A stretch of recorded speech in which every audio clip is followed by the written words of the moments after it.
आज हम लोग कर रहे हैं क्वेश्चन नंबर 13, जिसमें कहा गया है कि एंड्स पी एंड क्यू, एक ये फिगर दिया है जिसमें पी और क्यू जो एंड्स हैं वो स्ट्रिंग के एंड्स हैं और वो मूव कर रहे हैं यूनिफॉर्म स्पीड यू से। पुलिस ए और बी फिक्स्ड हैं और ये मास जो कि पुलिस से बंधा हुआ है स्ट्रिंग से, वो कितनी स्पीड से ऊपर जाएगा, ये हमें क्वेश्चन का आंसर देना है। तो देखें यहाँ पर सबसे पहले एक बात समझें कि जो ये स्ट्रिंग है, मान लीजिए यू स्पीड से नीचे आ रहा है, तो इस स्ट्रिंग में जितने भी पार्टिकल्स होंगे जाहिर सी बात है वो भी यू स्पीड से ऊपर जा रहे होंगे। अब देखिए, ये अगर मान लीजिए mass capital M V speed से ऊपर जा रहा है सपोज, तो अगर ये थीटा है तो ये भी थीटा ही होगा। तो ये जो चीज है आपकी, ये कंपोनेंट क्या बन जाएगा, v cos थीटा।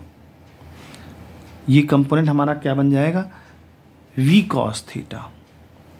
अगर ये v वेलोसिटी से अपवर्ड डायरेक्शन मूव कर रहा है तो ये वाला जो स्ट्रिंग है वो v की cos थीटा से मूव करेगी। और वही हमने आपको बताया कि ये u अगर v cos थीटा से मूव करे, इसका मतलब v cos थीटा किसके इक्वल होगा, u से, u के। क्यों? क्योंकि यहाँ देखें, अगर ये हमने आपसे बोला स्ट्रिंग जो है कि जितने भी पार्टिकल हैं वो यू स्पीड से ऊपर चल रहे हैं, इसका मतलब ये स्ट्रिंग भी यू स्पीड से ऊपर जा रही है अगर पार्टिकल मूव कर रहे हैं।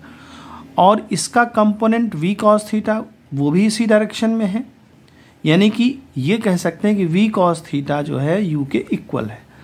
तो हमें चूंकि v निकालना है, इस बॉडी का जो अपर डायरेक्शन में स्पीड है, तो वो हो जाएगी u अपॉन cos थीटा। यही हमारा 4 ऑप्शन दिए गए हैं, तो ऑप्शन जो बी है वो करेक्ट होगा। u अपॉन cos थीटा से ये बॉडी मूव करेगी। हम चाहें तो इधर से भी कर सकते हैं, डायरेक्शन हमने चाहे यहाँ से ले लें चाहे यहाँ से ले लें, एक ही बात है।